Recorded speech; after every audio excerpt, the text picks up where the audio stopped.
रीवा सड़क हादसे के विरोध में सकल जैन समाज व सनातन धर्म समिति ने सौंपा ज्ञापन। मल्हारगढ़। रीवा सड़क हादसे में जैन साध्वियों के निधन के विरोध में सोमवार को सकल जैन समाज एवं सनातन धर्म समिति मल्हारगढ़ द्वारा मुख्यमंत्री के नाम ज्ञापन सौंपा गया। घटना को लेकर समाजजनों में गहरा आक्रोश देखने को मिला। सुबह 11:15 बजे बस स्टैंड मल्हारगढ़ पर बड़ी संख्या में समाजजन एकत्रित हुए। इसके बाद रैली के रूप में सभी अनुविभागीय कार्यालय पहुंचे, जहां नायब तहसीलदार पंकज जाट को मुख्यमंत्री के नाम ज्ञापन सौंपा गया। ज्ञापन में रीवा सड़क हादसे की निष्पक्ष उच्च स्तरीय जांच कराने, संत सुरक्षा प्रोटोकॉल लागू करने, राष्ट्रीय संत सुरक्षा नीति बनाने तथा संत समाज की सुरक्षा सुनिश्चित करने जैसी मांगे प्रमुख रूप से रखी गई। समाजजनों ने कहा कि संत समाज देश और धर्म की आस्था का केंद्र है। ऐसे में उनकी सुरक्षा को लेकर सरकार को ठोस एवं प्रभावी कदम उठाने चाहिए, ताकि भविष्य में इस प्रकार की दुखद घटनाओं की पुनरावृत्ति न हो। ज्ञापन कार्यक्रम के दौरान समाज के वरिष्ठजन, युवा एवं विभिन्न सामाजिक संगठनों के प्रतिनिधि बड़ी संख्या में मौजूद रहे। क्योंकि साधु संत ये कोई वो खुद अपनी सेवाएं नहीं मांगते हैं, लेकिन समाज को और सनातन धर्म प्रेमियों को उनका सहयोग बहुत आवश्यक है। वो ही उनकी सुरक्षा करेंगे, सुरक्षा के लिए सुरक्षा करेंगे और सबका सहयोग चाहिए इसमें। जबकि जैन साधु संत खुद सुरक्षा नहीं मांगते हैं, लेकिन समाज का कर्तव्य है कि उनको सुरक्षा प्रदान करने के लिए विहार धाम में भी सेवाएं अवश्य देवें। ये हमारा विशेष प्रयास रहेगा। रीवा के निकट सड़क के ऊपर दो जैन साध्वियाँ विहार करने अपने उद्देश्य के पूर्ति हेतु भ्रमण कर रही हैं। अचानक एक ट्रक आता है। आप स्थितियों पर विचार कीजिएगा। अचानक एक ट्रक आता है, एक साध्वी को चपेट में लेता है।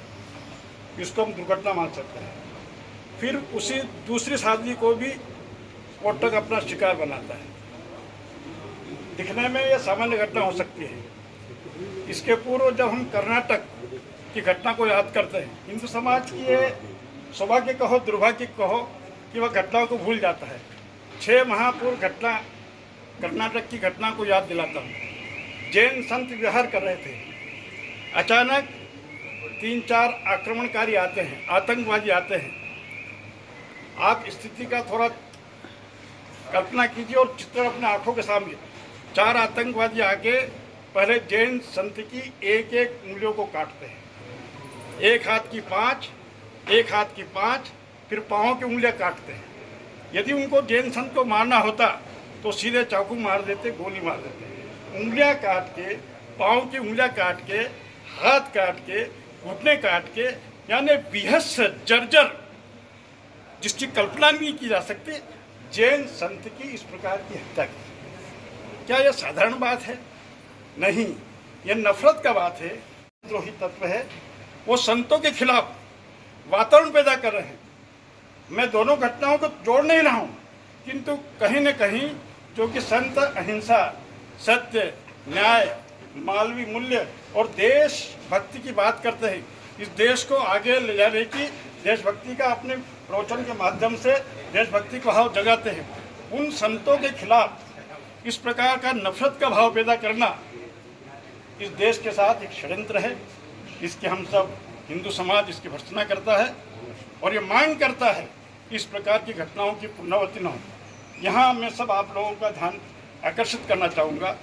यही घटना हिंदू समाज, सनातन धर्म के अलावा किसी अन्य वर्ग के साथ, किसी अन्य मजहब के साथ, किसी अन्य संप्रदाय के साथ होती तो आप सोच सकते हैं कि पूरे हिंदुस्तान की क्या दशा होती। मेरा गरज कहने की यह है, सनातन धर्म के लोग शांति प्रिय थे। शांति प्रिय होना, अनुशासित होना कोई कमजोरी नहीं है। अतः हम सब मांग करते हैं, मल्हारगढ़ की जनता, सनातन धर्म के लोग इस घटना से व्यथित हैं, दुखी हैं। प्रशासन और प्रशासन से मांग करते हैं कि संतों की हर स्तर पे सुरक्षा की जाए। चाहे संत मांग करे या न करे, वो तो समाज से कुछ नहीं जाते, किंतु हमारा समाज अच्छा बने, इसलिए इस देश आगे बढ़े। सनातन धर्म, मानवीय मूल्य, सत्य, अहिंसा इस देश बनी रहे, इसलिए संतों की सुरक्षा आवश्यक है। इस स्तर पर प्रशासन के साथ साथ नागरिकों का भी कर्तव्य बनता है। यदि संत कोई व्यवहार करते हैं तो उनको उनको किसी प्रकार की असुरक्षा न हो, हम उनकी सुरक्षा में क्या अपना सहयोग दे सकते हैं, अपना दायित्व का निर्वाह भी हम लोगों को करना चाहिए।